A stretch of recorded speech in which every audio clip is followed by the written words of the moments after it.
In the dim glow of the hospital room, where the steady beep of machines echoed like a heartbeat on the edge of silence, she leaned in close, her voice a fragile whisper against my ear. "My dad said you need a wife," she murmured, her eyes shimmering with unshed tears. I turned to her, my hand trembling as I cupped her face, the weight of years crashing down in that single moment. "Then stay here, with me," I replied, my voice breaking. But as her lips parted to answer, the door burst open, and everything changed forever. Wait, hold on, let's rewind. If you're just joining me, buckle up because this story isn't just about love, it's about the kind of love that fights through storms you never see coming. And right now, in these first few seconds, imagine this. What if the person you've secretly loved for years is about to slip away, and your only chance to keep them is a confession that could shatter everything? That's the cliffhanger I'm leaving you with. Will she say yes, or will the interruption from that door destroy it all? Keep reading, because we're going back to where it all began. My name is Alex, and life had a way of handing me blueprints I never asked for. I was 32 when it started, running a small coffee shop in the sleepy town of Willow Creek, where the mornings smelled like fresh grounds and the evenings carried the faint hum of crickets. I'd lost my wife, Emily, 5 years earlier to a car accident that left me raising our daughter, Lily, alone. Lily was 7 then, all pigtails and boundless energy, but the grief had carved hollows in me that no amount of caffeine could fill. I poured myself into the shop, into being the dad who showed up for every school play and bedtime story, but inside, I was adrift, a ship without a harbor. That's when Sarah walked in. She was 28, with hair like autumn leaves and a smile that could light up the darkest roast. She wasn't from around here. She'd moved to Willow Creek to care for her aging father, Mr. Harlan, a retired mechanic whose hands still bore the grease stains of a lifetime fixing things that broke. Sarah applied for a part-time job at my shop, saying she needed something to keep her sane amid the doctor's appointments and the endless worry. "I'm good with people," she said during the interview, her green eyes meeting mine with a steadiness that made my heart stutter. I hired her on the spot, not knowing she was about to fix the broken parts of me. Our days blended into a rhythm as comforting as the steam from a fresh pour-over. Sarah had this effortless way with customers, remembering names, suggesting the perfect blend, turning strangers into regulars. But it was with Lily she truly shone. My daughter, who had been quiet since losing her mom, lit up around Sarah. They'd bake cookies in the back kitchen during slow afternoons, flour dusting their noses as laughter filled the air. "Sarah's like a magic fairy," Lily once told me, her eyes wide with wonder. "She makes everything better." I nodded, pretending it was just kid talk, but deep down, I felt it too. Sarah was mending the cracks in our little family without even trying. As weeks turned to months, I found myself lingering after closing, sharing stories over leftover pastries. Sarah opened up about her dad, how he'd raised her alone after her mom passed from cancer when she was a teen. "He taught me to be strong," she said one night, staring into her cup. "But watching him fade now, it's like losing a piece of myself." I shared about Emily, the guilt that gnawed at me for not being enough for Lily. Our conversations were lifelines, pulling us closer in the quiet spaces between words.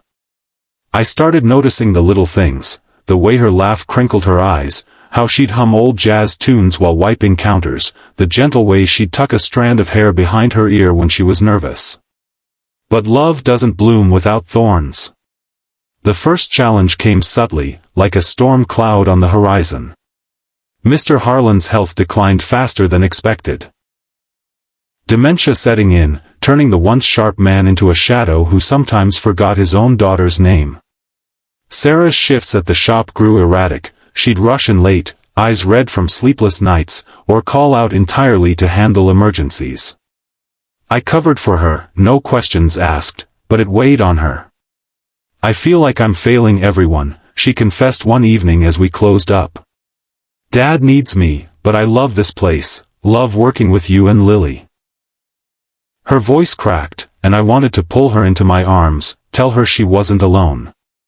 Instead, I said, we're a team, Sarah. Lean on us. It was the start of something unspoken, a bond deepening amid the chaos. Then came the night that changed everything, the first real cliffhanger in our story. It was a rainy Friday, the kind where the sky weeps endlessly. Sarah had been at the shop all day, but her phone kept buzzing with calls from the nursing home. "Dad's having a bad episode," she explained, worry etching lines on her face. I insisted she go, promising to handle closing. Hours later, as I locked up, my phone rang. It was Sarah, sobbing. "Alex, he's wandered off. The home can't find him. I don't know what to do." My heart plummeted. I grabbed Lily from the sitter and drove through the downpour, searching the streets where Mr. Harlan might have gone, old haunts like the auto shop he once owned or the park where he'd taken Sarah as a kid. The rain hammered the windshield, visibility near zero, and as we turned a corner, lightning flashed, illuminating a figure huddled under a bridge. Was it him? Or had we lost him for good? The tension gripped me like a vice. What if we were too late? We found him, thank God. Mr. Harlan was soaked, confused, but safe. Sarah collapsed into my arms that night, her body shaking with relief and exhaustion. "I couldn't have done this without you," she whispered. Lily, wide-eyed in the back seat, watched us with a knowing smile. From that moment, our lives intertwined more deeply. Sarah started bringing her dad to the shop on good days. He'd sit in the corner booth, sipping decaf and regaling customers with tales from his mechanic days. Lily called him Grandpa Harlan, and it stuck. I felt a warmth I hadn't known since Emily, but guilt shadowed it. Was I betraying her memory? Could I really open my heart again? The second challenge hit like a freight train. Willow Creek was a small town, and whispers spread faster than wildfire. Rumors started, people saying Sarah was taking advantage of a widower, that she was only sticking around for the stability. It reached a boiling point when Mrs. Ellis, the town gossip and a regular, cornered me one morning. "Alex, dear, you need to be careful. That girl's got her eyes on more than coffee." I brushed it off, but Sarah overheard, her face paling. That afternoon, she confronted me in the storage room. "Is this what people think? That I'm some gold digger?" Tears welled up. "I care about you, Alex, about Lily. But if this is hurting you..." She trailed off, turning away. My pulse raced. This was it, the moment to confess or let her go. "Sarah, wait," I said, my voice hoarse. But before I could continue, the door swung open, Lily bursting in with a drawing of our family. The interruption hung in the air like a second cliffhanger. Would I find the courage to speak my truth, or would the town's judgment drive her away? I did speak, later that night after tucking Lily in. We sat on my porch, stars peeking through the clouds. "The rumors don't matter," I told her. "What matters is us. You've brought light back into my life, Sarah. I don't want to lose that." She looked at me, vulnerability in her eyes. "I've felt it too, Alex. But Dad, he's my priority." We agreed to take it slow, navigating the gossip by focusing on what was real. Stolen glances across the counter, family dinners where Mr. Harlan's stories made us laugh, outings to the lake where Lily skipped stones and we held hands under the table. It wasn't perfect. There were days when Mr. Harlan's confusion led to heartbreaking moments, like when he called Sarah by her mother's name, or when fatigue made her snap at small things. But we faced them together, building resilience like layers of a well-brewed espresso. As seasons changed, so did we.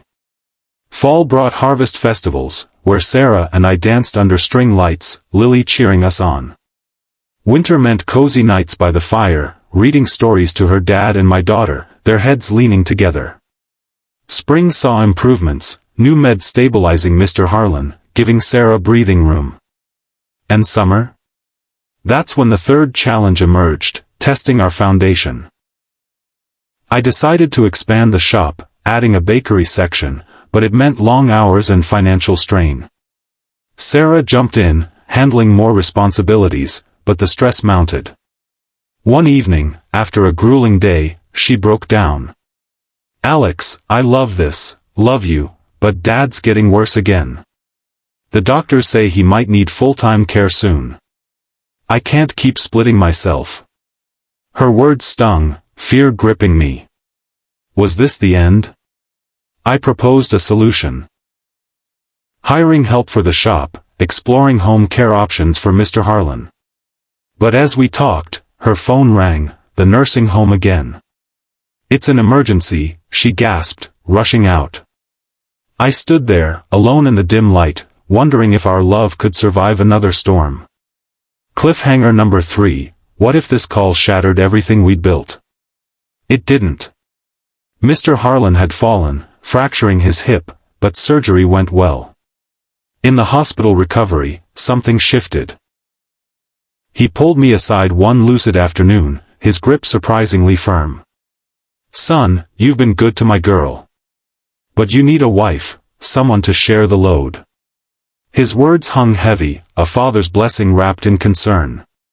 Sarah overheard, her eyes meeting mine with a mix of surprise and warmth. Days blurred into recovery routines, me shuttling Lily to school, Sarah at her dad's bedside, us stealing moments in the cafeteria. The expansion pushed forward, but with Sarah's input, it became our project. Her ideas for seasonal flavors turning it into a hit. Months later, as Mr. Harlan stabilized in assisted living, our relationship deepened. We faced smaller hurdles, Lily's occasional jealousy, my lingering grief, but resolved them with open hearts. Therapy helped me process Emily's loss, affirming that loving Sarah honored her memory, not erased it. Sarah learned to ask for help, leaning on a community we'd built. And that brings us full circle, back to that hospital room. Mr. Harlan had taken a turn, his time drawing near. Sarah, exhausted but steadfast, whispered his words to me amid the beeps and hushed tones. My reply, "Then stay here, with me," was a proposal born of every shared laugh, every tear, every challenge overcome. But the door bursting open? It was Lily, rushing in with a bouquet of wildflowers. "For Grandpa," she said, climbing onto the bed. Mr. Harlan smiled faintly, his hand squeezing Sarah's. "Looks like you found your family," he murmured before slipping into peace.